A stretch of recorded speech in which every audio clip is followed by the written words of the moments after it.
수고하고 무거운 짐진 자들아, 다 내게로 오라. 내가 너희를 쉬게 하리라.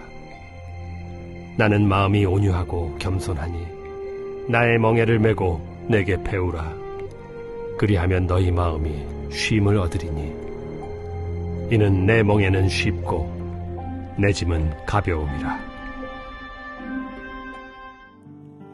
할렐루야, 할렐루야. 날마다 우리의 삶에 짐을 지시는 우리 존귀하신 예수님을 찬양합니다. 그리고 놀라우신 주님의 사랑 앞에 우리 감사와 찬양과 영광과 존귀의 큰 박수 올려드리겠습니다. 아름다우신 주님, 존귀하신 주님, 거룩하신 주님의 보좌를 높여 찬양합니다. 우리의 예배를 통해 주님 홀로 영광을 받아 주시옵소서. 네, 이 시간 하나님의 놀라운 은혜 가운데 우리 한몸 잃은 포도의 성도들을 한번 바라보시면서요, 오늘 이 시간 영상으로 예배하는 우리 세계에 흩어져 있는 우리 글로벌 포드 식구들을 향해서도 우리 한번 따뜻한 사랑과 격려와 축복의 박수를 서로에게 나누도록 하겠습니다. 주님의 놀라우신 은혜가 우리 모두에게 있게 되기를 주님의 이름으로 축복합니다. 할렐루야. 사랑하는 여러분, 성령 충만하십시오. 말씀 충만하십시오. 오늘 함께 드리는 이 예배를 통해 우리의 인생을 짓누르던 수고로운 짐을 내려놓게 되는 참된 안식과 만족에 이르는 은혜가 있게 되기를 주님의 이름으로 축복합니다. 자, 우리 옆에 사람에게 이렇게 인사하셨으면 좋겠는데요. 수고로운 인생 짐을 벗으십시오. 이렇게 한번 축복하시겠어요? 네, 그 놀라운 은혜가 우리 모두에게 있게 되기를 주님의 이름으로 축복합니다.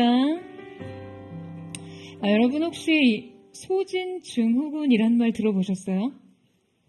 이 증후군은 뉴욕의 정신분석가 프로이덴버거가 명명한 인간의 소진, 번아웃이라는 말에서 유래한 것인데요.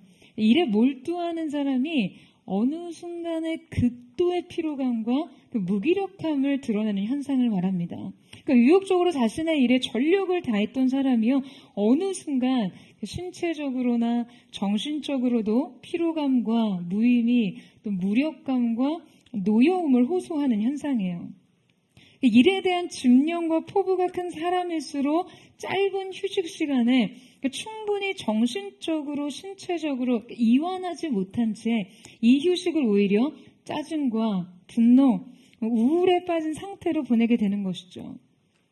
자, 이 번아웃 신드롬은 강도 높은 스트레스와 노동에 비해 굉장히 짧은 쉼, 그리고 적은 보상으로 인해 현대인들이 느끼게 되는 정신적인 문제입니다. 이 번아웃 증후군의 권위자 메스라크 박사에 따르면요, 현대인들이 이를 통해서 경험하게 되는 굉장히 극도의 스트레스 상황을 6가지 정도의 범주로 나눌 수 있는데요. 첫 번째는 이 업무량이 컨베이어 벨트에서 나오는 초콜릿같이 느껴질 때입니다. 촉촉촉촉. 할 일이 끊임없이 연속적으로 막 나오는 거죠. 두 번째는 통제력에 관한 건데요. 그러니까 내가 실제 일을 해내야 하는 실무자이지만 어떤 그 일을 하는 프로세스와 그 마감을 설정하는 권한이 없기 때문에 통제되지 않는, 통제할 수 없는 상황에 대한 책임을 느낄 때입니다. 세 번째는 보상의 문제예요. 그러니까 내가 하고 있는 일에 대한 보상, 명성, 긍정적 피드백이 없을 때 인간은 자신이 이 일에 이용당하고 있다라고 느낍니다. 네 번째는 나의 근무 환경이 아주 적대적인 상황에 놓여 있을 때요. 다섯 번째는 이 환경 속에 정치력이 행사될 때인데요. 그러니까 동료들이 정치적, 권력적 행동들이 그들 관계에 끼어들어서 어떤 진정한 동료애를 느낄 수 없는 상황에 처할 때입니다. 마지막으로 여섯 번째는 자기 일에 자기 신념과 반대되는 일을 하고 있을 때 그렇습니다. 여러분, 우습게도 이 번아웃 신드롬이 사회에 만연하게 될 때요, 이 에너지 드링크 시장이 매우 활성화되고 급성장한다라고 이야기를 해요.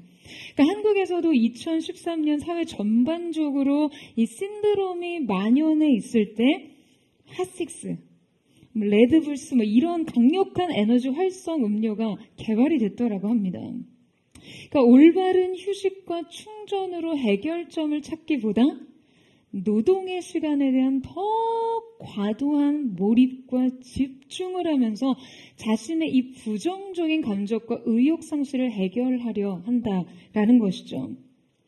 그런데 사실 이 증후군으로 우리 스스로 자신의 정서적인 어떤 문제를 분석해낼 수 있다고 하더라도요. 우리가 계속해서 이 사회 구조 안에 속해 있고 또 여러 가지 기능과 책임을 맡고 있는 이상 지금 이 문제를 쉽게 해결할 수가 없는 것이 여러분 사실 우리의 답답한 현실입니다. 그러니까 우리가 자신의 책임을 회피하거나 내려놓지 않는 이상 우리는 이 괴로움을 해결하기가 너무나 힘들어요. 여전히 우리가 속한 상황은 변하지 않으니까요. 그러니까 과연 내가 느끼는 이 피로의 문제, 이 소진의 문제를 어떻게 해결할 수 있을지 회의적일 수밖에 없는 것이죠. 자, 여러분 그렇다면 어떻게 해야 할까요? 과연 이 문제에서 성경이 제시하는 답은 없는 것입니까? 그냥 계속 레드불이나 마실까요? 합시스 한 잔씩 하고 흩어질까요? 여러분 놀랍게도 2000년 전 예수님께서 이 땅에 오셨던 그 당시에도 사람들은 소진되어 있었습니다. 주님께서는요 그들을 이렇게 부르셨어요. 수고하고 무거운 짐진 자들아. 과연 그들의 수고와 짐에 어떤 것들이었길래 지금 주님은 그들을 이렇게 부르고 계신 것일까요? 당시 로마의 압제 속에 고된 노동 끝에 육체적으로 지쳐 있었거나 율법적인 관행들과 요구사항으로 인해 영혼이 피로한 사람들, 그리고 근본적으로 그 자신의 실존적인 불안에 직면해서 쇠잔해진 사람들 전부를 부르고 계신 거예요. 그들을 바라보시는 예수님의 시선은 이 고통의 무게에 대한 깊은 공감과 연민, 그리고 긍휼이 전제되어 있습니다. 그리고 이 부름은 오늘날 우리에게도 계속되고 있어요. 여러분 아멘이세요? 오늘 우리는 자신들을 따르는 무리들을 이토록 자비롭게 부르시는 주님의 이 초대에 응하기를 원하는데요. 그분의 부르심에 담긴, 이 부름에 담긴 우리를 향한 긍휼과 자비가 얼마나 큰지를 깨닫고 수고하고 무거운 짐진 우리의 마음에 주시는 그분의 해결이 무엇인지를 함께 나누기를 원하는데요. 자, 우리 함께 본문 28절 말씀을 같이 한번 읽어보도록 하겠습니다. 28절 말씀 시작. 수고하고 무거운 짐진 자들아 다 내게로 오라. 내가 너희를 쉬게 하리라. 자, 여러분 말씀 속에서 수고하고라고 번역된 코피언테스는요. 육체적으로 굉장히 곤하고 지친 상태와 감정적으로 용기를 잃고 낙담한 상태를 말하는데요. 자, 이것이 현재 분사 진행형으로 표현되어 있어요. 그러니까 지금까지 계속 지쳐있고 낙담해온 사람들아 라는 부름인 것이죠. 여러분 우리의 짐은 크게 두 가지 카테고리로 나뉩니다. 첫 번째는 우리의 죄의 짐과 그 죄로 인한 결과들입니다. 인간은 아담이 하나님과 같아지려 한 순간부터 이 죄의 짐을 짊어졌어요.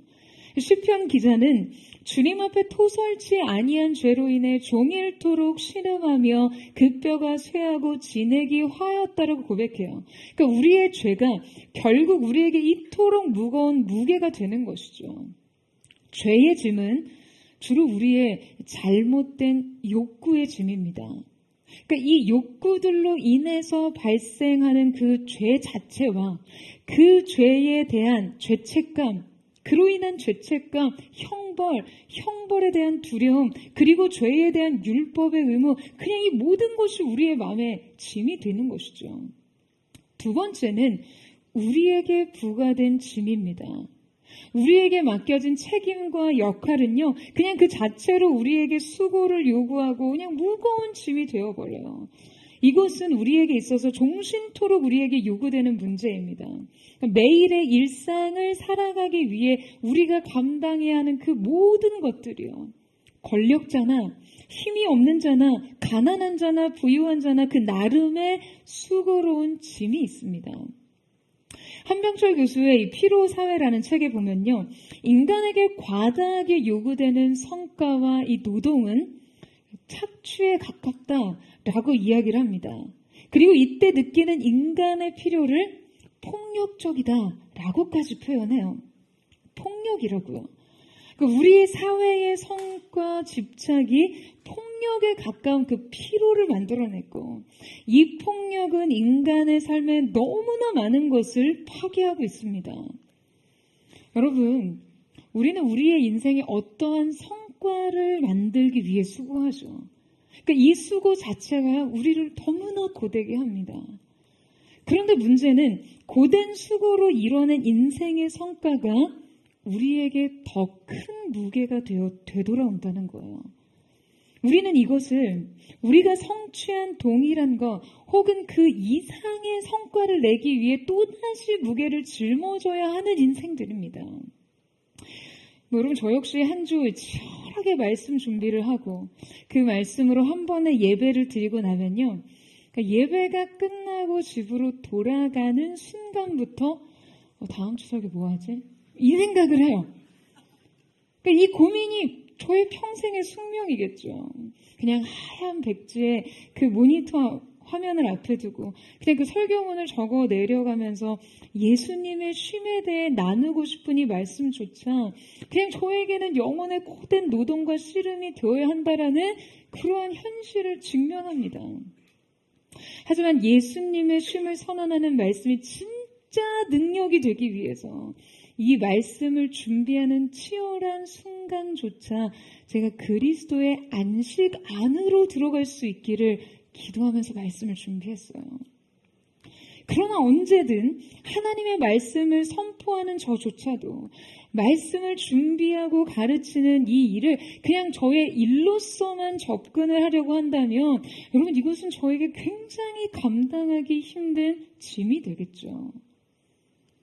여러분, 업무나 성과에 대한 부담, 기대, 노력, 두려움, 집착, 여러분, 이것은요 모두 인간 사회의 굴레예요.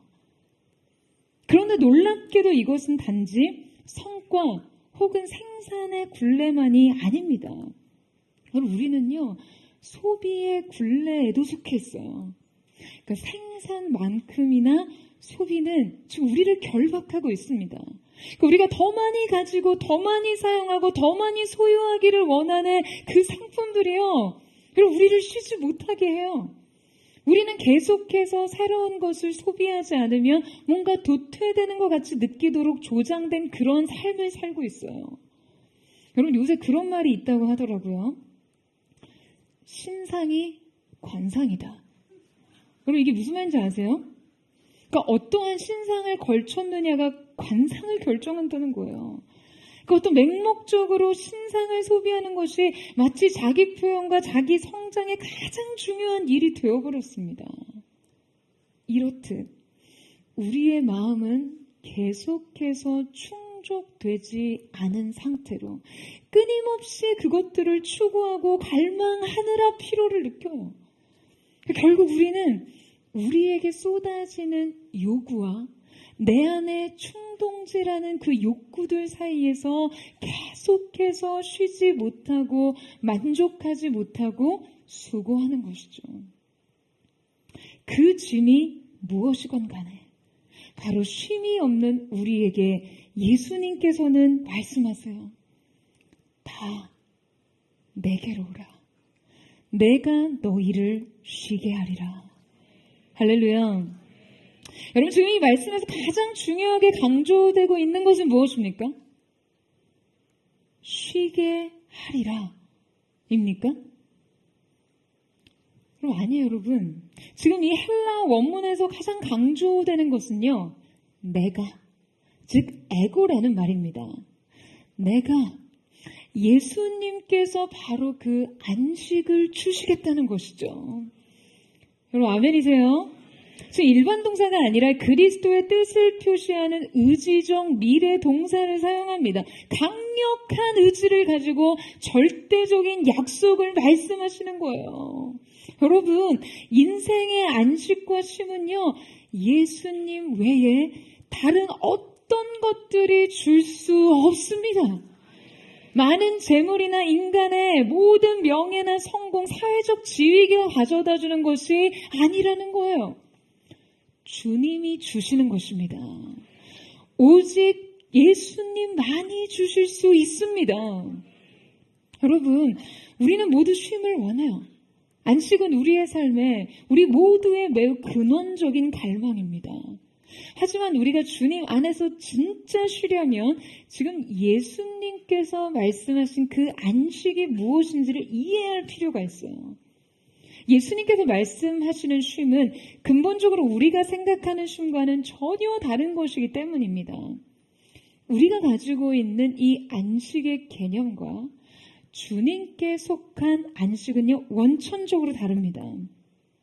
자, 우리와 차원이 다른 예수님의 안식의 개념 첫 번째는 참된 쉼이 안식이다, 완성이다 입니다. 여러분 저를 한번 따라해 보시겠어요? 참된 쉼이 완성이다.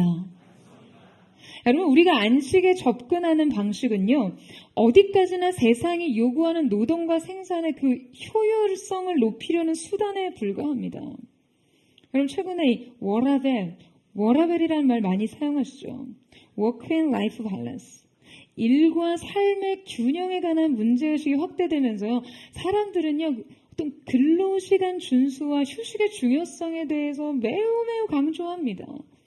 우리는 보다 높은 성취와 그 효율을 위해 쉬어야 한다고 생각해요. 그러니까 쉬어야 다시 잘 일할 수 있기 때문이죠. 여러분 그렇죠? 그렇죠 여러분?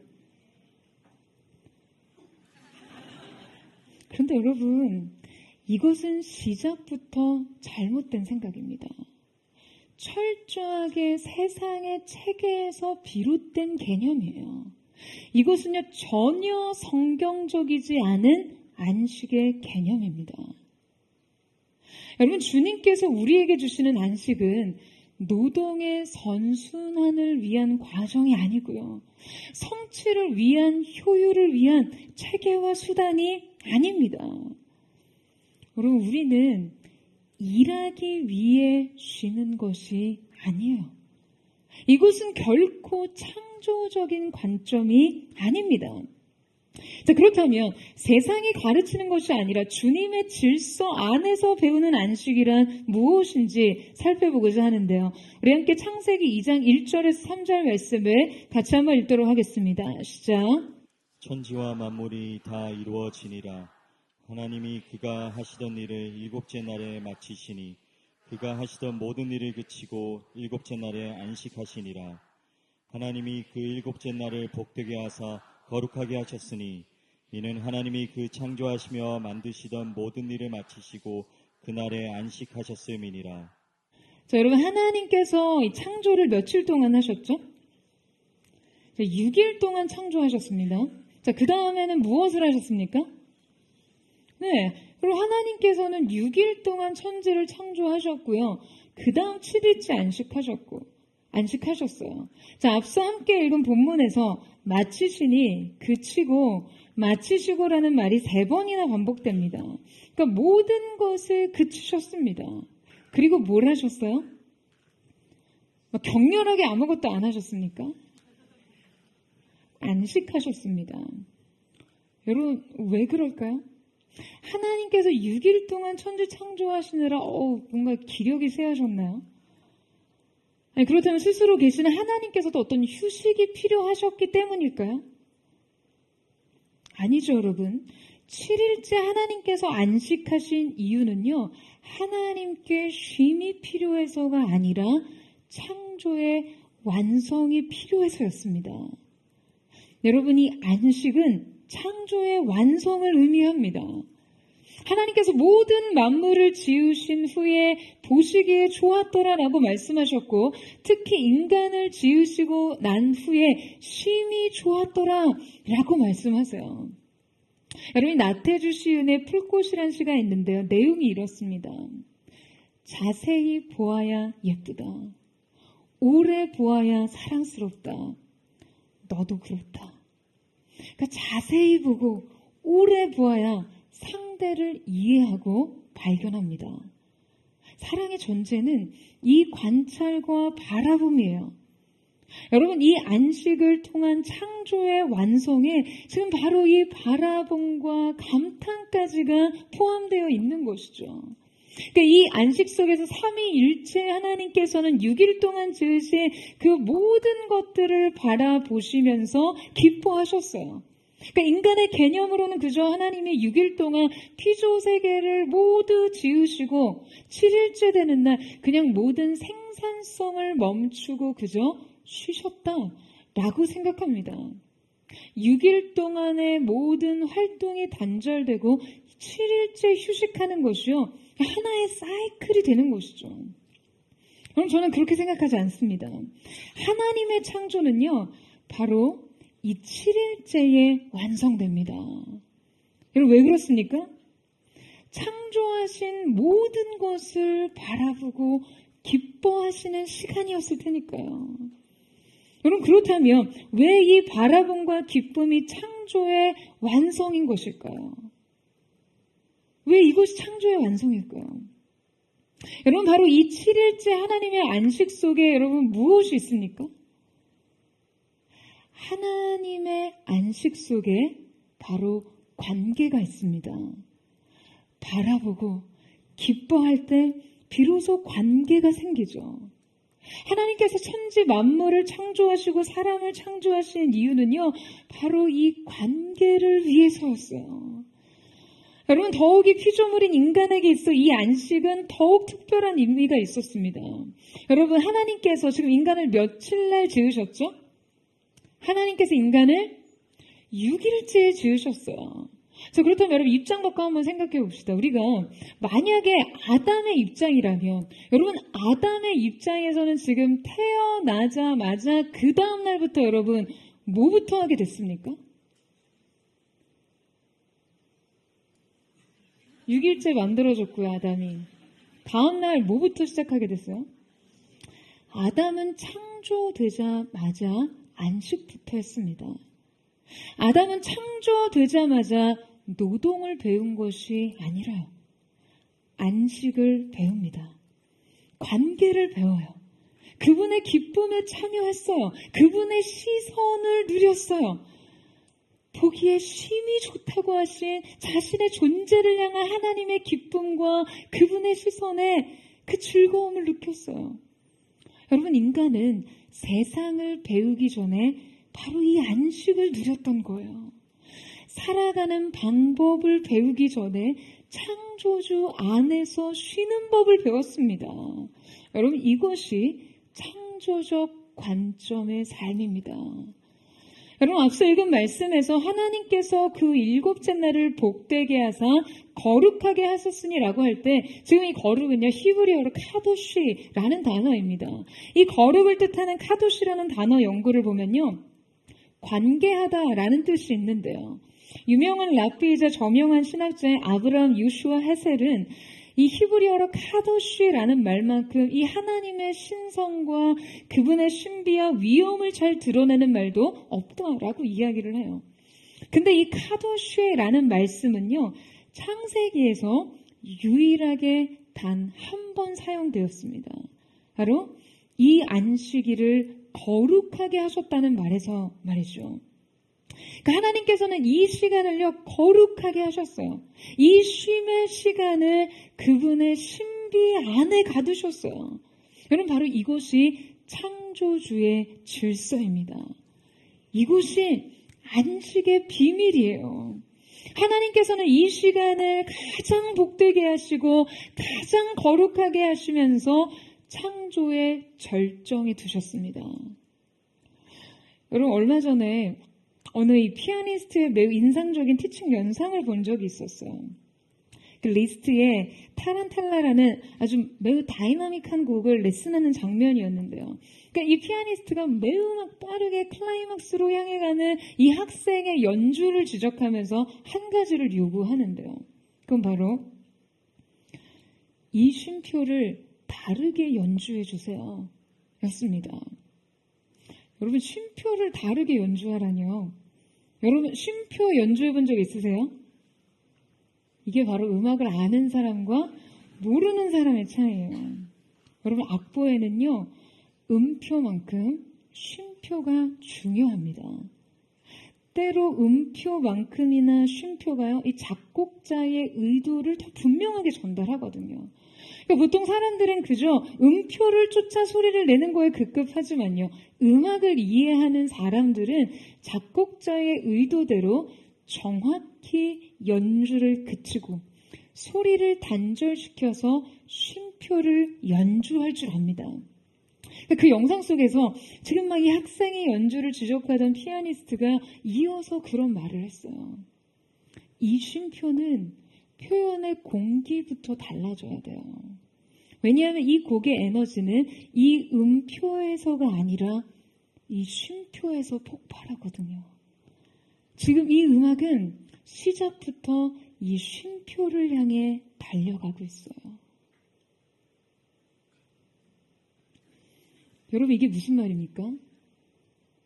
정확히 절정을 향해 속주하던 연주에서 돌연 쉼표를 삽입한 작곡자의 의도는 바로 이 쉼표, 이 멈춤, 이 침묵, 이 단절에서 자신이 하고 싶은 말을 전달한다는 거예요.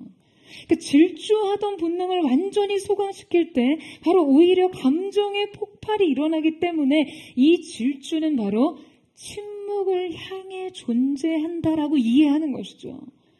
그러니 이 쉼표에 비록 아무런 소리를 내지 않더라도 분명한 연주를 해야 한다는 거예요.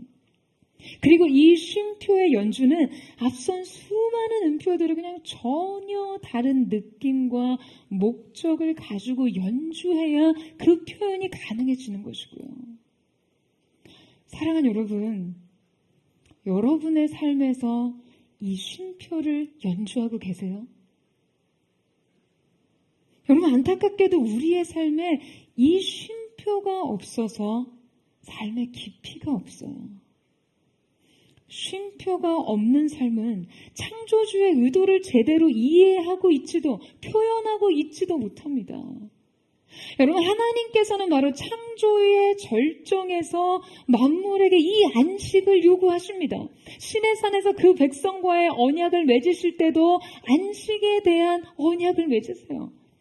창조의 완성으로서 안식을 표현하고 계신 거예요. 그런데 여러분, 우리의 욕망이 이 안식을 방해합니다. 우리의 욕심이 이 창조의 질서를 깨뜨렸어요. 여러분, 우리가 주님을 예배하기 위해 우리의 삶에 안식을 선언한 이 주일은요, 우리에게 단지 어떠한 노동, 새로운 노동을 위한 업무의 휴지기를 위해 필요한 것이 아닙니다. 어떤 정서적인 리프레쉬를 주는 것이 아니에요. 여러분, 우리는 결코 일하기 위해 안식하는 것이 아니라, 수고하기 위해 쉬는 것이 아니라, 바로 주님 안에서 안식하기 위해 일한다는 것을 기억해야 합니다. 여러분, 아멘이세요? 6일 동안 열심히 노동하고 자기 역할에 충실하다가 하루 쉬면서 육체도 정신도 그냥 모두 충전하고 다시 사기 충전해서 다시 일하는 이 세상의 방식을요, 고작 그 방식을 여러분 인생에 적용하지 마세요. 여러분, 하나님께서는 우리에게 이 예배를 통해 창조적 안식을 주시는 분이세요. 우리는 이 창조의 질서대로 우리의 삶을 재편해야만 합니다. 일하기 위해서 예배하는 것이 아니라요, 예배하기 위해 일하는 것이 맞습니다. 여러분, 이 사실을 믿으세요? 여러분, 힘있게 아멘 하실 거면 아멘 힘있게 하세요. 여러분, 아멘이세요? 여러분, 제발 일하느라 예배할 시간이 없다는 말 이제 그만하세요. 그게 여러분이 조성되고 창조된 질서에 얼마나 어긋난 개념이고 태도인지를 아셔야 합니다. 너무 힘들어서 쉬느라 예배를 지키기 힘들다, 이 말도 안 되는 변명과 핑계 그만하세요. 여러분, 우리는 그분의 안식에 참여하기 위해 창조되었습니다. 우리의 삶의 목적은 예배예요. 이 안식일에 주님 앞에 나와 주님의 안식에 동참하는 것이요, 그분의 창조의 원리입니다. 주님의 임재 안에서 그분이 우리를 바라보시고 기뻐하시는 그 창조 창조주의 기쁨에 참여하기 위해 여러분 우리는 그래서 존재하는 거예요. 우리는 그분의 임재 안에서 그분과의 관계를 누립니다. 이것이 우리 인생의 완성이에요. 인생의 클라이막스는 언제나 예배입니다. 여러분, 예수님께 가서 쉼을 누리세요. 주님으로부터 안식을 누리세요. 이제 인생의 쉼표를 다르게 연주하세요. 예배하기 위해 일하고 안식하기 위해 일하세요. 저는 사랑하는 포도의 성도들에게 이 안식으로서의 삶의 재편이 있기를 주님의 이름으로 축원합니다. 예수님께서 주시고자 하시는 쉼의 창조적 관점 그 두 번째는 참된 쉼은 성품의 영역이다 입니다. 저를 한번 따라해 보시겠어요? 참된 쉼은 성품의 영역이다. 여러분 주님께서 지금 수고하고 무거운 짐진 자들을 초청하신 후에 뭐라고 하십니까? 자, 29절 말씀 보시겠어요? 네, 같이 한번 읽도록 하겠습니다. 시작. 나는 마음이 온유하고 겸손하니 나의 멍에를 메고 내게 배우라. 그리하면 너희 마음이 쉼을 얻으리니. 자, 여러분 성경은 우리에게 주님께서 우리에게 주시려는 쉼의 차원이요. 지금 우리가 이해하는 방식과 전혀 다르다는 것을 가르치고 있는데요. 자, 그 지점을 우리는 예수님의 이 말씀을 통해서도 깨달을 수 있습니다. 여러분 지금 수고하고 무거운 짐진 자들아 다 내게로 오라고 하신 예수님께서 쉼을 주시겠다고 하고 이런 뭐라고 하세요? 나의 멍에를 메고 나에게 배우라 라고 하십니다. 야, 여러분 뭐 쉼을 주시려고 하든 야 이제 너희 자유야. 야 다 하던 일 그만하고 좀 자유해라. 여러분 이렇게 말씀하셔야 맞지 않습니까? 주님께서는요 왜 난데없이 멍에를 메고 배우라고 하시나요? 여러분 우리는 이 말씀을 대하면서 우리의 쉼이 얼마나 세상의 가치에 오염되어 있는지를 깨닫습니다. 주님이 가르치시는 쉼은 무엇을 하고 혹은 무엇을 하지 말고의 문제가 아니에요. 혹은 아무것도 하지 않는다고 가능한 것이 아니라는 것이죠. 어쩌면 예수님은 오히려 적극적으로 우리가 무엇을 함으로써 지금 이 쉼을 누릴 수 있다라고 하십니다. 여러분 그것은 다름 아니라 바로 주님의 성품을 누리는 거예요. 그리고 우리가 누려야 할 주님의 성품이 바로 온유와 겸손입니다. 여러분 예수님이 오늘 우리에게 주시려는 그분의 쉼의 결정체는요 바로 주님의 온유와 겸손에 있습니다. 아멘이세요? 여러분 우리의 영혼의 쉼은 무엇을 하지 않음으로써 얻는 것이 아니라 오직 주님의 성품 안에서만 누릴 수 있으며 오히려 주님을 향한 적극적인 순복, 순종 안에서만 경험할 수 있는 것입니다. 자, 그렇다면 온유는 어떠한 자질입니까? 때마침 저희가 지난주에 가인의 성향과 습성에 대해서 배웠죠. 가인의 성향은요, 그냥 지독한 자기 이기심과 자기 중심성으로 인해 타인에 대한 어떤 지배 욕구와 통제욕이 매우 강한 성향의 사람이었습니다. 그의 이 지배욕과 통제욕구는 막 내면에서 그의 불안을 이기지 못할 때 상대에 대한 폭력적인 표현으로 방출되었고 결국 극단적으로 형제 살인까지 저지릅니다. 그럼 온유함이란 바로 이러한 성향의 정반대의 성향이라고 보시면 돼요. 온유함은 타인에 대한 포용과 이해, 관용과 자비, 존중과 기다림에 관한 전반적인 태도를 의미합니다. 여러분 주님의 온유는 어떠합니까? 왜 우리가 주님의 성품 안에서 안식과 쉼을 누릴 수 있나요? 여러분 주님의 온유는요 죄인들과 함께 하신 그분의 삶에서 여실히 드러납니다. 예수님의 짧은 공생의 기간 동안 주님은 많은 사람들에게 친구가 되어주셨어요. 복음서에서 예수님께서는 친구들의 저녁 식사에 초대받으신 장면이 총 8번 기록되어 있는데요. 자, 그 중에 3번은 그야말로 예수님의 찐친, 완전히 절친들과의 식사였고요. 예수님의 친구라고 해도 모두 그저 가난한 자들과 사회 약자들 뿐이었습니다. 나머지 5번은 모두 사회 규범을 어긴 식사 자리였어요. 이를테면 문둥병자 시몬과의 식사 같은 것이죠. 주님은 당시 금기시되고 혐오스럽고 수치스럽고 아무런 유익도 없는 관계와 만남을 적극적으로 허용하시면서 그분의 온유를 표현하십니다. 그분은 약하고 볼품없는 자들, 외롭고 소외된 자들 삶에 깊숙이 함께 하셨어요. 그들의 고독과 상처, 인생의 고단함과 좌절을 모두 공감하시고 안아주셨습니다. 여러분, 주님은 바로 주님의 이 온유함으로 인해 우리의 마음이 쉴 수 있다라고 말씀하세요. 아무도 주목해주는 이 없고 어떠한 가치도 증명해낼 수 없어서 그냥 아무것도 할 수 없는 초라한 순간조차, 어떠한 힘도 발휘할 수 없는 무력한 순간조차 우리에게 다가와 주시고 우리와 함께 하시는 주님의 그 온유를 통해서요. 주님은 우리에게 먼저 다가오시고 바라보시고 대화하시고 우리의 고통을 나누십니다. 여러분, 세상은요, 무엇이든 그럴 만한 가치가 있어야 사랑합니다. 우리가 이 가치를 증명하지 못할 때 그냥 우리는 그 자체로 좌절과 불안을 느껴요. 모든 인간관계도 마찬가지예요. 우리가 능력 있고 매력 있고 영향력 있는 존재가 아닐 때, 여러분, 우리는 누군가와 함께 있을 때조차 소외와 고독을 느낍니다. 그래서 그 어디에서도 온전히 우리 마음이 쉴 수 없어요.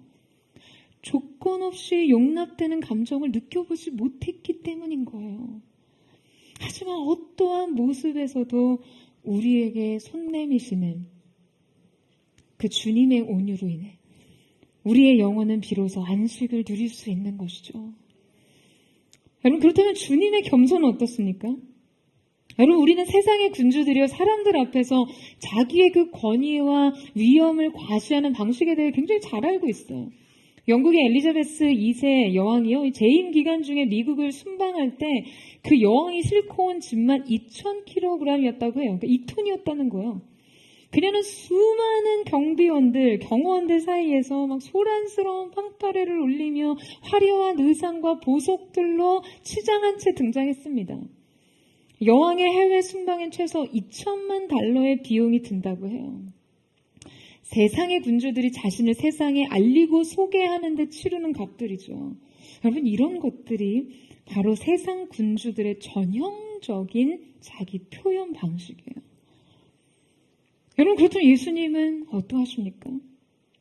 예수님께서 이런 방식과 모습으로 세상에 오셨다면 여러분, 그분의 통치는요, 우리에게 훨씬 더 설득력 있지 않았을까요? 왜 예수님은 자신의 신권과 왕권과 전능과 위엄을 이런 군주들의 방식으로 세상에 알리지 않으셨을까요? 브롱스의 이야기라는 영화에서 한 소년과 중년 남성이 대화를 나눕니다. 소년이요, 대단한 권력을 소유한 중년 남성에게 사랑의 대상, 이 사랑과 두려움의 대상 중 어떤 것이 좋냐라는 질문을 던져요. 그러자 중년 남성이 자신은 두려움의 대상이 되고 싶다라고 말합니다. 왜냐하면 그 두려움 때문에 사람들이 자신에게 복종하기 때문이라는 거죠.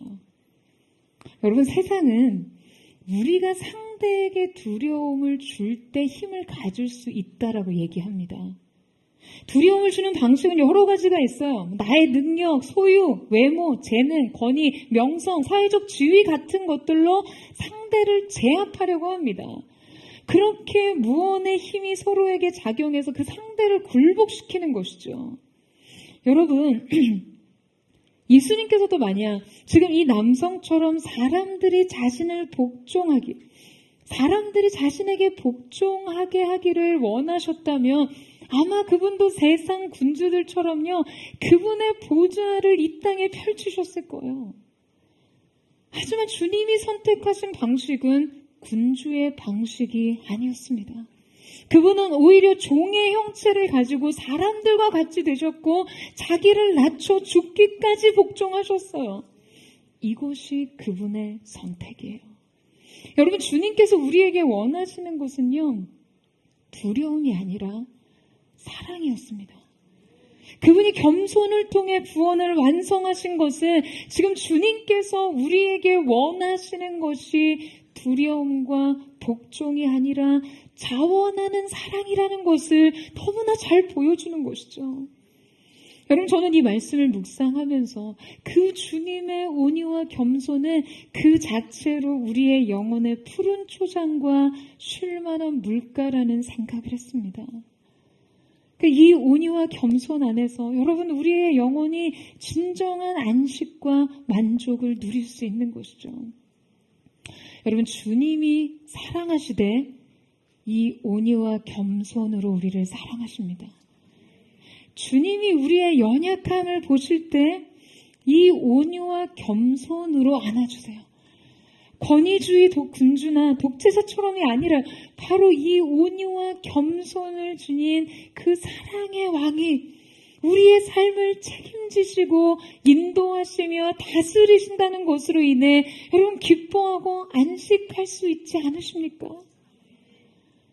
그런데 여러분, 우리가 또 한 가지 기억해야 할 것은 우리가 이 성품 안에서 우리의 존재가 용납됨으로 인해 쉼을 누릴 수 있을 뿐만 아니라 동시에 이 성품의 연합함으로 쉼을 누릴 수 있다는 사실이에요. 제가 이 말씀을 묵상하면서요, 우리가 주님의 성품을 누린다는 것이 과연 무엇일까? 과연 그게 좀 어떠한 의미일까를 곰곰이 생각해 보게 되더라고요. 여러분, 우리가 무언가를 진짜 누릴 때 그것은 우리의 소유가 됩니다. 이 경험은요, 진정한 삶이 되고 내 것이 돼요. 우리가 주님의 성품을 진짜 누린다면 우리 자신도 그 성품을 따라 변화되는 것이 마땅합니다. 여러분, 아멘이세요?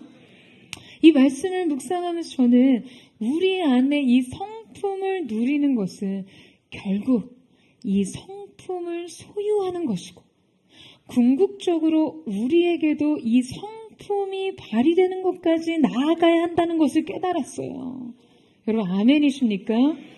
그리고 우리 안에서 이 성품이 발휘될 때만이 우리가 진정 쉴 수 있다는 것이죠. 여러분, 우리가 속한 관계와 사회에서요, 우리 자신이 온유와 겸손으로 서지 않을 때 여러분, 우리는 결코 영혼의 쉼을 누릴 수 없습니다. 우리의 마음이 온유하지 않을 때 우리는 타인을 용납할 수가 없거든요. 우리가 겸손하지 않을 때 우리는 인생을 자꾸 주관해 가고 싶어 합니다. 이 지배와 통제 의식은요, 삶의 잘못된 긴장과 피로를 가져옵니다. 우리의 이 완벽주의와 이 오만은 결코 우리의 영혼을 쉬게 하지 않고 그냥 끊임없이 짜증내고 불평하고 분노하며 타인을 통제하고 위협하게 만듭니다.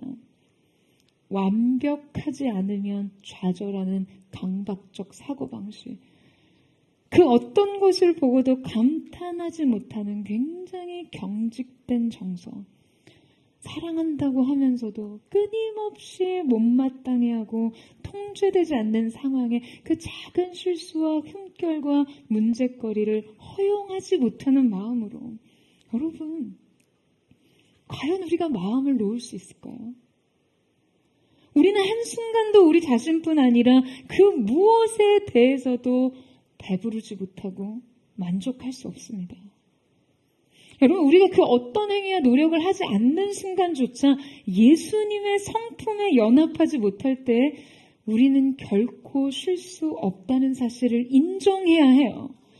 우리가 그분의 성품을 누리면서 또한 적극적으로 그분의 성품에 연합하며 예수님의 그 온유와 겸손을 소유하지 않는다면요, 우리는 결코 우리의 영혼을 쉬게 할 수 없습니다. 우리의 죄성이 우리를 지배하고 우리의 타락한 성품이 우리를 끊임없이 넘어뜨릴 때 여러분, 우리는 안식할 수 없는 것이죠. 사랑하는 여러분, 안식의 비밀은요, 주님의 성품에 달려 있습니다. 안식은 성품의 영역이에요. 주님의 이 성품을 우리가 흠뻑 누릴 때 우리가 쉼을 얻을 뿐만 아니라 이 성품으로 우리 자신이 변화되어야 우리 안에 진정한 안식이 있을 수 있습니다. 이 성품을 소유하고 발휘할 때만이 여러분 우리의 영혼은 진정한 쉼을 누릴 수 있는 것이죠. 저는 그 성품 안에서 안식하고 그 예수님의 온유 안에서 쉼을 누리며 그분을 닮아가는 여러분 되시기를 주님의 이름으로 축원합니다. 주님께서 주시고자 하시는 쉼의 창조적 관점 마지막 세 번째는 참된 쉼은 의존이다 입니다. 저를 따라해 보시겠어요? 참된 쉼은 의존이다. 자, 우리 29절 말씀 다시 한번 읽어볼까요? 29절입니다. 시작. 나는 마음이 온유하고 겸손하니 나의 멍에를 메고 내게 배우라. 그리하면 너희 마음이 쉼을 얻으리니. 자, 여러분 주님께서 우리에게 그분이 주실 이 진정한 안식과 쉼에 대해 말씀하시면서 주님은 우리에게 그분의 멍에를 메라고 가르치십니다. 여러분 이 멍에를 맨다는 것은요 사실 엄밀히 따지면 이거 안식과는 전혀 상관없는 연관성이 없어 보여요. 왜냐하면 멍에는 노동 현장에서 사용되는 도구이거든요. 멍에는 이 두 마리의 동물의 목에 걸어서 그들을 쟁기나 수레를 끌도록 하는 그런 농기구입니다. 그러니까 짐을 지거나 밭을 갈 때 사용하는 것이니까 멍에는 오히려 휴식보다는 노동에 가까운 도구이죠. 게다가 멍에는 사실상 동물의 자유를 제한하는 거예요. 그러니까 자유로운 동물은 멍에를 질 일이 없습니다. 오직 주인에게 봉사하며 주인의 노동에 동참하고 그 요구와 명령에 복종하는 동물들에게만 멍에를 지게 하는 것이죠. 자, 그런데 왜 주님께서는 그분이 베푸실 영혼의 쉼을 이야기하시면서 그분의 멍에를 메라고 하시는 걸까요? 여러분, 이 멍에를 맨다는 의미가 무엇입니까? 가장 먼저 멍에를 함께 매는 동물은요, 동역해야 합니다. 멍에를 맨 이상 따로 움직일 수가 없어요. 다른 일을 할 수가 없습니다. 같이 하는 거예요. 같은 방향으로 나란히 걸어가야 합니다. 주님의 멍에는 우리에게 이 동행과 동역을 약속하고 계신 것이죠. 또한 당시 고대 근동지방에서 사용하던 쌍두 멍에는요, 두 가지 경우에 쓰이게 됩니다. 먼저 두 동물의 힘을 이용해서 땅을 힘있게 갈 때 쓰이고요. 또 한 경우에는 노동이 굉장히 서툴고 약한 어린 송아지에게 멍에를 매는 방법을 가르칠 때도 쓰입니다. 그러니까 두 번째 경우 굉장히 장성한 소와 어린 송아지가 나란히 멍에를 함께 매게 되는데요. 자, 이때 송아지는 멍에를 메고는 있지만 힘은 지금 모두 다 소가 쓰고 있기 때문에 전혀 힘을 쓸 필요가 없습니다. 그냥 멍에를 쥐고만 있으면 되는 것이죠. 아니 그렇다면 뭐하러 멍에를 지게 하는가? 여러분이 어린 송아지는요, 소의 힘을 통해서 자신의 근력을 어떻게 쓰는지 그 방식을 익히게 됩니다. 그러니까 자신의 힘을 전혀 쓰지 않으면서도 이 노동에 동참하면서 이 방법을 익히고 능력을 개발하는 것이죠. 그 동시에 소의 힘을 빌어 이 멍에를 이고 있는 것만으로 저절로 밭이 갈리네? 이것을 경험하게 되는 것입니다. 여러분, 바로 주님과의 동역이란 이런 것이에요. 예수님은 나의 멍에는 쉽고 가볍다라고 말씀하십니다. 만약에 우리가 주님과 함께 이 멍에를 맸는데 우리에게 걸리는 하중이 크고 멍에를 매는 게 굉장히 어렵게 느껴진다라고 한다면 여러분 뭘 깨달아야 해요? 뭘 깨달아야 합니까? 송아지 주제에 힘을 잘못 쓰고 있는 거예요. 여러분 주님이 우리에게 멍에를 매라고 하실 때 이 멍에는요, 주님이 그 모든 무게를 지어 주시는 것입니다. 이 멍에가 쉽지 않고 가볍지 않으면 여러분 우리는 잘 생각해 봐야 해요. 내가 지금 예수님과 동역하고 있지 않구나 라고요. 내가 그분과 지금 동행하고 있지 못하구나. 삶이 너무 쉽지 않고 감당하기 힘들 때 우리는 생각해 봐야 합니다. 내가 지금 예수님께 의존하고 있지 않구나. 사랑하는 여러분, 예수님의 멍에를 함께 주세요. 예수님께서 여러분의 모든 것을 책임져 주십니다. 그리고 이 사실을 믿으세요. 그리고 그분의 멍에를 배우세요. 그분의 방식으로 이제 우리가 어떻게 우리의 인생에 힘을 쓰고 일하고 살아내야 하는지를 배우십시오. 그래서 내가 너희를 쉬게 하리라. 그 말씀 그대로 오늘 여러분에게 진정한 자유와 안식과 참된 만족이 있는 은혜가 있게 되기를 예수님의 이름으로 축원합니다. 의지하고 맡기세요. 그리고 주님이 일하시는 방식을 통해 여러분의 삶을 어떻게 살아야 하는지를 알고 배우게 되는 놀라운 은혜의 현장이 여러분의 삶의 현장 되시기를 주님의 이름으로 축원합니다. 우리 이 시간 함께 찬양하며 기도하며 나아갔으면 좋겠습니다. 아름다운 예수님, 사랑하는 주님, 온유와 겸손으로 우리 가운데 오신 주님의 성품을 바라볼 때 죄인들과 함께한 식탁의 교제 속에서 그들을 바라보셨을 자비로운 자애로운 주님의 눈길, 그 앞에 우리 자신을 두기를 원합니다. 오늘 우리의 사랑, 우리의 전부 되신 예수님 앞으로 나아가 우리의 구원자 되신 주님과의 관계를 누릴 때 오늘 스스로 짊어졌던 인생의 멍에가 사랑하는 포도의 성도들의 어깨에서 다 풀어지게 하시고 예수님의 쉽고 가벼운 멍에를 함께 짐으로 그분의 길을 배우고 그분이 주시는 안식과 자유를 누리는 우리 모두가 되게 하여 주시옵소서. 우리 그 마음 고백하며 우리 예수님 바라보며 주님 앞으로 나아가기를 원합니다. 예수 내 영혼의 사랑, 예수 나는 포기할 수 없네. 수렁에서 나를 건지시고 반석에 세우심을 이제 아는 사랑의 의지에 나의 모든 것 다 없어진다 해도 내 구주 절친한 친구 주를 경배해 세상 끝날까지 예수 내 영혼의 사랑 예수 나는 포기할 수 없네. 수렁에서 나를 건지시고 반석에 세우시는 이제 아는 사랑 의지해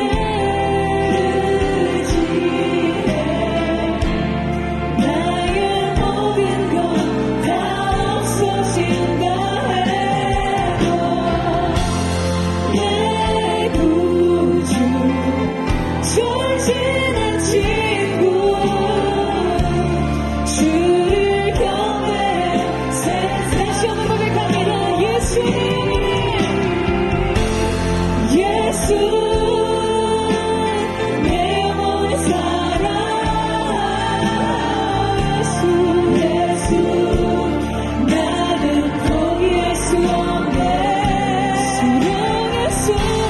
수렁에서 나를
죄인들의 친구가 되어주셨던 예수님, 주님은 오늘 우리에게도 그렇게 말씀하십니다.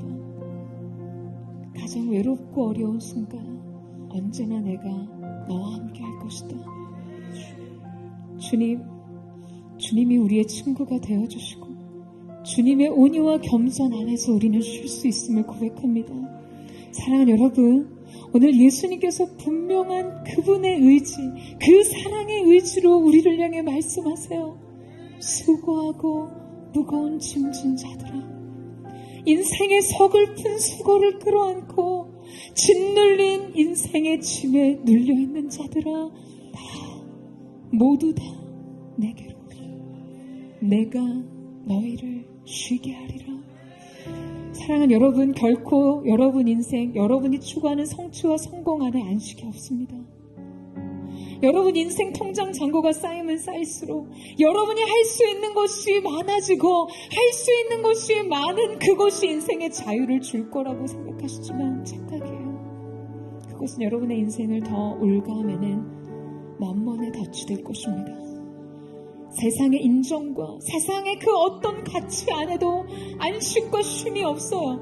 오늘 예수님께서는 그것을 분명히 우리를 향해 말씀하고 계십니다. 내가 오직 나만이 너를 쉬게 할 수 있다. 오직 내 안에 참된 안식과 만족이 내게 있다. 오직 나만이 너를 자유케 할 수 있다. 너의 인생의 짐은 내가 대신 지겠다. 주님 말씀하시며 초청하고 계십니다. 오늘 이 시간 예수님의 사랑의 의지, 내가 너희를 쉬게 하리라. 이 주님 앞에 우리의 인생 모든 짐을 내려놓고 주님께로 나아가기를 원합니다. 예수님 안에만 있는 그 참된 안식과 만족을 얻기 위해 주님께로 나아가기를 원하오니 주여 우리를 자유케 하여 주시옵소서. 인생의 서글픈 수고와 짓눌린 삶의 무거운 짐으로부터 해방하게 하여 주시옵소서. 이 시간 전심으로 주의 이름을 짓고 우리의 주의 동성으로 기도합니다. 주여, 사랑하는 주님, 주님의 임재 안에, 주님의 성품 안에, 주님의 온유하심, 그 겸손 안에 우리의 소망이 있습니다. 우리의 안식이 있습니다. 그 무엇을 하기 전부터 오직 우리를 기뻐하시 하는 시선 속에서 삶을 배우고 시작해야 하는 오늘 우리를 알게 하여 주옵소서. 무엇을 증명하지 않아도 무엇을 가치 있게 설명할 수 없는 삶이랄지라도 사랑답게 나타난 인생으로 우리가 아직도 죄인되었을 때 그 죄인들의 자리에 함께 찾아와 삶을 나누고 식탁의 교제를 나누셨던 예수님의 사랑, 그 자비하신 주님의 성품에 기대어 주님 앞에 나아가게 하여 주시옵소서. 세상의 어떤 불신, 아버지 하나님과 권력과 지위, 그 어떤 것도 우리를 쉬게 할 수 없습니다. 오직 예수님만이 우리를 쉬게 하실 수 있음을 믿습니다. 영원하게 말씀하신 주님, 하나님께로 말씀하신 주님께로 우리가 나아가기를 원합니다. 인생의 수고와 짐을 내려놓고 주님과 수고했다 말씀하시는 주님의 사랑이 그 놀라운 은혜의 속삭임을 듣는 자들로 우리의 인생을 다시금 소속게 되게 하여 주시옵소서.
사랑하는 여러분, 여러분의 인생 시작은 주님의 성품 안에서 누리는 안식으로부터 시작해야 합니다. 그럼 이 사실을 믿으세요? 아담이 자신의 존재적 가치를 증명해야 하는 어떠한 노동과 어떠한 성취 이전에 그는 주님의 날개 그늘 안에 그 동산을 거니시는 하나님 앞에서 그분의 시선과 그분의 기쁨을 느꼈어요. 자신의 존재를 바라보며 보시기에 심히 좋았더라 말씀하신 하나님의 감탄의 소리를 들었습니다. 여러분, 이것이 우리의 존재의 출발이 되어야 돼요. 우리의 인생 성취와 목적을 향해 가는 빠른 걸음보다 바로 이 음성과 이 음제의식 안에서 자신의 존재를 기뻐하신 하나님의 마음을 누리는 것이 우리의 모든 시작과 완성이 되어야 하는 줄로 믿습니다. 예수님께서도 그분의 공생애를 시작하시기 전에 열린 하늘로부터 음성을 들으셨어요. 이는 내가 기뻐하는 자요, 내가 사랑하는 자라는 하늘의 음성을 통해 그분의 사역이 시작되셨습니다. 사랑하는 여러분, 괜찮아요. 여러분 존재를, 그 가치를, 여러분이 얼마나 중요한 자인지를 주님 앞에 증명하지 않아도 이미 내가 너를 너무나 사랑하고 있다고. 여러분, 죄인들의 곁으로 찾아와 그들의 삶의 이야기를 들으며 고통을 끌어안은 그날의 식탁의 교제는 어떠했을까요? 내 죄가 낱낱이 그분 앞에 있음에도 불구하고 그분이 나의 죄를 보지 않으시고 내 연약함을 보지 않으시고 나를 향해 기쁨의 미소를 지으시는 예수님과의 그 교제가 인생의 진정한 만족이요 쉼임을 그들은 알았을 것입니다. 오늘 이 시간 원수들의 목전에 상을 베푸시는 주님, 우리의 대적 앞에서 식탁을 차려주시는 주님, 여러분의 인생 대적, 이것밖에 안 되는 인생을 수치스럽게 공격하고 비난하고 내 인생 가진 것 없고 성공과 세상이 말하는 재정과 능력을 아무것도 가진 것 없는 그 대적들의 힐문 앞에서 우리 주님이 우리와 함께 교제하시며 사랑의 식탁의 자리를 마련해 주십니다. 오늘 이 시간 이 사랑의 식탁의 자리에서 여러분, 하나님이 여러분을 향한 주님의 사랑을 누리시기를 축원합니다. 사랑하노라, 내가 너를 사랑하노라, 내가 너를 기뻐하노라. 우리의 연약함과 죄악과 우리의 인생 보잘것없는 수치스러운 삶의 자리를 보지 않으시고 우리의 존재 자체를 보시며 기뻐하시는 주님의 식탁의 자리에서 모든 원수 사단의 대적과 참사 정죄 예수님의 이름으로 끊어졌음을 선포합니다. 주님이 우리를 위하시며 능히 누가 우리를 대적하리요.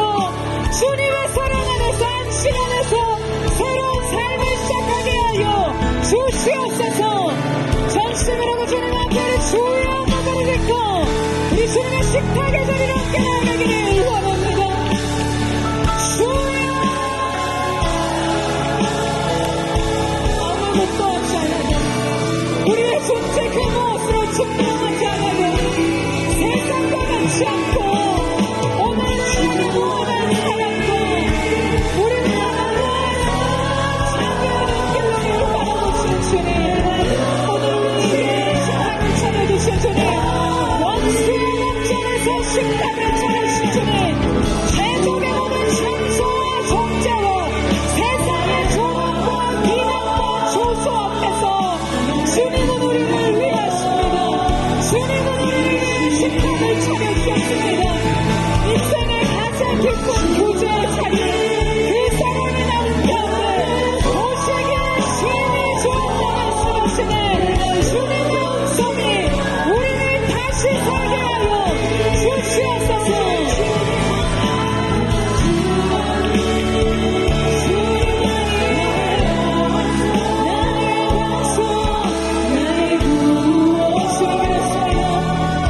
하나님의 구원이 임하는 시간, 인생의 수고와 무거움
주님 그렇습니다. 우리의 소망이 주님 당신 안에 있습니다. 나의 소망이 저에게서 나는 구원받아 오직 주님만이 나서 나의 구원이시니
친구가 되신 주님, 주님의 온유와 겸손의 성품함에 우리의 쉼이 있음을 고백합니다. 하나님의 사람들의 어깨에 짊어진 멍에가 끊어지게 하시고 이들 가슴 깊이 숨겨져 있었던 모든 죄짐의 멍에들이 부러지는 역사가 있게 하여 주시옵소서. 자유가 있을지어다, 자유가 있을지어다. 이 시간에 한 번 더 기도하며 나아갈 때 오늘 이 시간에 예수님께 나아가 그분의 멍에를 함께 주며 그분의 멍에를 베어는 은혜가 있기를 원합니다. 여러분 힘을 빼세요. 인생의 힘을 빼세요. 다만 한 가지 여러분이 할 수 있는, 여러분의 힘을 전심을 다할 수 있는 여러분의 최선은 한 가지뿐입니다. 주님 의지하는 거예요. 주님께 다 맡겨드리는 거예요. 우리가 할 수 있는 이 최선, 주님께 모든 것을 의탁하고 맡겨드리는 최선으로 주님, 우리가 주님의 멍에에 동참하기를 원합니다. 주님과 함께 동행하며 주님과 함께 동역하며 예수님께서 하시는 일을 목도할 수 있는 하나님의 사람들 되게 하여 주시옵소서. 인생의 모든 하중 무거운 짐은 벗겨질지어다. 예수님의 멍에를 통해 인생을 사는 법을 배우게 하여 주시옵소서. 그리스도의 성품이 우리 가운데 드러나게 하여 주시옵소서. 우리 그렇게 주의 마음으로 짓고 우리 하시는 통성으로 기도합니다. 주여, 예수님의 온유와 겸손의 멍에 주님을 배우기를 원합니다. 예수님과 함께를 원합니다. 주님과 함께 걷기를 원합니다. 주님께 모든 것을 맡겨드리므로 의존하며 주님을 의지하는 인생에게 함께하여 주옵소서. 예수님의 성품이 오늘 우리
소망 되신 주님,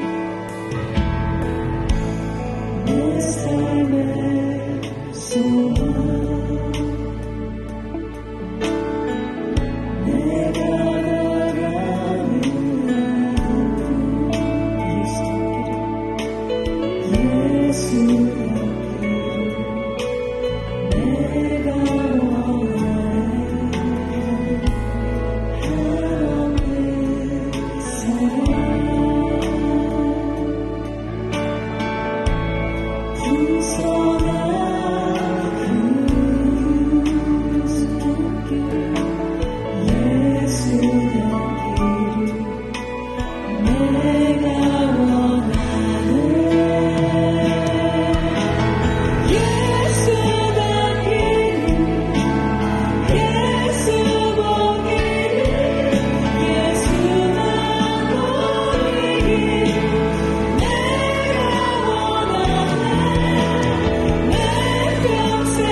주님 오늘 위로자가 되십니다. 위로자 되신 주 예수답기를 내가 원하네. 예수답기를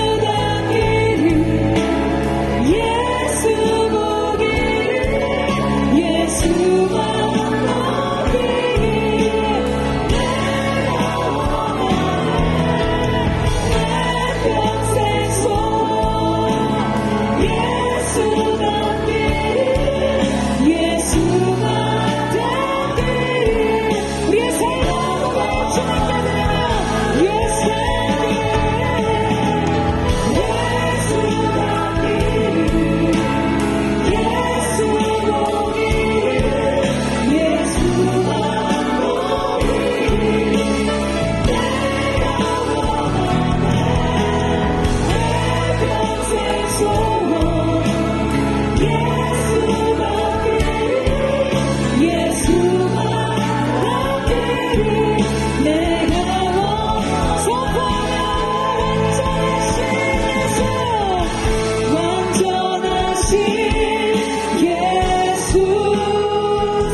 주시옵소서.